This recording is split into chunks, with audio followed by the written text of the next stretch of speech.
Hello class, welcome to our LFCS online class. Myself Sandhya Tiwari, your SST teacher.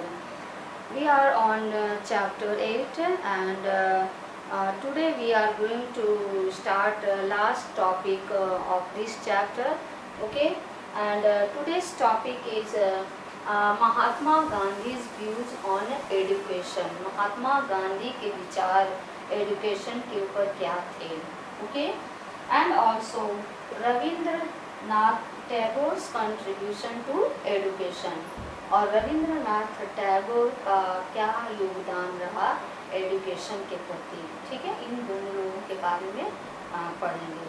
Okay बेटा, अभी हाल ही में आपने इनका बर्थडे भी मनाया। किसका बर्थडे? महात्मा गांधी जी का। ठीक, so let us start without wasting our time. Okay बेटा, so Mahatma Gandhi's views on education. Mahatma Gandhi, one of the greatest leaders of India, had his own views on education. Mahatma Gandhi जो एक बहुत ही बड़े leader हैं, हमारे leader थे हमारे India के, और उनका विचार एजुकेशन के प्रति क्या रहा। ठीक, first he held the view, इनके विचार क्या थे? That colonial education would create a sense of inferiority in the minds of Indians. उनका कहना यही था, उनका विचार यही था कि जो फॉरेन एजुकेशन था, जो कॉलोनियल एजुकेशन था, इसका असर हमारे इंडियंस के ऊपर उनको क्या महसूस करने पर मजबूर करेगा? उनको इंफीरियरिटी, उनको नीचा दिखाने, अपने आप को नीचा दिखाने लगे। यानी इंडियंस के माइंड में एक क्या सेंस क्रिएट होगा, क्या विचार प्रकट होगा? इंफीरियरिटी। ठीक, it would make them think that western education, और उनके दिमाग में एक बात घर कर जाएगी कि अरे वेस्टर्न एजुकेशन ही अच्छा है। ठीक, और वो अपनी कल्चर और संस्कृति को धीरे धीरे भूलने लगेंगे। It would make them think that western civilisation was superior and destroy the pride and they had in their culture. अपनी प्राइड को, अपनी शान को भुला करके वो उस कल्चर में ढल जाएंगे। ठीक, second, education in English would cripple Indians. जो एजुकेशन इन इंग्लिश से क्या कर देगा? इंडियंस को क्रिपल कर देगा। Distance from their own social surroundings and make them strange in their own land. उनको अपने ही ज़मीन से, अपने ही आसपास के लोगों से, अपने ही एरिया से उनको अलग थलग बना देगा। उनको अपने ही लैंड में अजनबी बना करके रख देगा। क्या? English education. Third, according to him western education focused on reading and writing rather than on oral knowledge. उनका यह भी मानना था कि इंग्लिश एजुकेशन ज़्यादा से ज़्यादा वे लोग फोकस किस पर डालते हैं? राइटिंग और रीडिंग पर, बल्कि उनका फोकस ओरल की तरफ भी होना चाहिए। It valued text books rather than lived experience and practical knowledge. उनका जो भी स्टडी था किस पे बेस्ड था? टेक्स्ट बुक्स पर बेस्ड था। Fourth, he strongly felt that Indian languages ought to be the medium of instructions because this would make easier for them to understand. और उनका यह भी मानना था जो एजुकेशन का जो मीडियम है वो क्या होना चाहिए था? हिंदी होना चाहिए था, इंडियन होना चाहिए था, जो कि लोगों को क्या करे? उनको आसानी हो, चीज़ों को समझने में उनको आसानी हो। जब इंडियन मीडियम होगा, उनका अपना इंस्ट्रक्शन ऑफ एजुकेशन होगा, मीडियम होगा, तो उन्हें बातों को, चीज़ों को समझने में आसानी होगी। The whole thing and would enable them to recover their sense of dignity and self respect. And the whole thing enable, उनको सब चीज़ें समझ में आ जाएंगी, तब वो अपनी रिस्पेक्ट की भी इज्जत कर अपनी रिस्पेक्ट की भी मांग करेंगे और अपनी रिस्पेक्ट सेल्फ रिस्पेक्ट भी रखेंगे और अपनी मान सम्मान का भी ध्यान रखेंगे। Fifth, Mahatma Gandhi led emphasis on learning as a craft, और महात्मा गांधी का मेन फोकस उनके क्राफ्ट के ऊपर भी था। It would make them work with their own hands, और इससे क्या होगा, क्राफ्ट से वो अपने हाथ से काम करने में क्या करेंगे, दिलचस्पी रखेंगे। ठीक, and get a practical knowledge of the whole thing, और ये सारी चीज़ें प्रैक्टिकली हाथों से करेंगे तो उनको सारी चीज़ों का प्रैक्टिकली नॉलेज होगा। By doing so they would learn how different things operated, इस तरह से क्या होगा, वे लोग जान पाएंगे कि किस तरह से इतनी सारी चीज़ें ऑपरेट होती हैं। The learning of A craft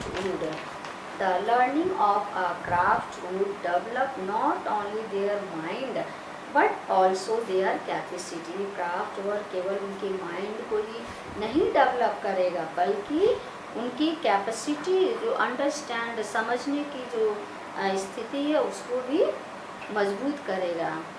and later on such a thing could help many to earn their own living, और इससे क्या होगा कि उनको उनके कमाई का जरिया भी उनके पास होगा। ओके, उनके पास क्या होगा, कमाई का जरिया भी होगा। यस, ओके, एंड उनके ये सब सारी चीज़ें, I want to show you one thing that Mahatma Gandhi, क्या आप लोगों ने चरखा देखा होगा ना, I would like to show you. Okay बेटा, so wait for few second, I am just coming. Okay, see this is model of charkha. अगर आपको भी मन करे तो आप भी बना करके आप मेरे नंबर को व्हाट्सअप कर सकते हैं, ठीक है, और I will send you your working group. Okay बेटा, so see this, nice or not?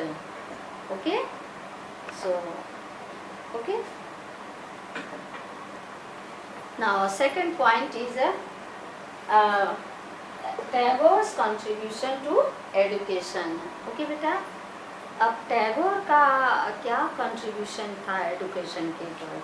One of the greatest saints of modern India, the winner of the Nobel prize, Tagore contributed a lot to the field of education. एक बहुत बड़े जो Saint हैं हमारे modern India के, उनका क्या name है? रविंद्रनाथ टैगोर, जो कि नोबेल प्राइज विनर हैं, और उनका क्या कंट्रीब्यूशन है एजुकेशन के प्रति, देखते हैं। Okay, as a child, very interesting story, आप लोग बहुत ध्यान से सुनना बेटा। As a child he hated the suffocating atmosphere of the so called schools. जब वो बचपन में, उनके बचपन की बात है, वो बचपन में जो स्कूल लाइफ का जो एटमॉस्फेयर था, उनको बहुत घुटन होती थी। स्कूल में क्या होता था, बहुत ही घुटन होती थी उनको।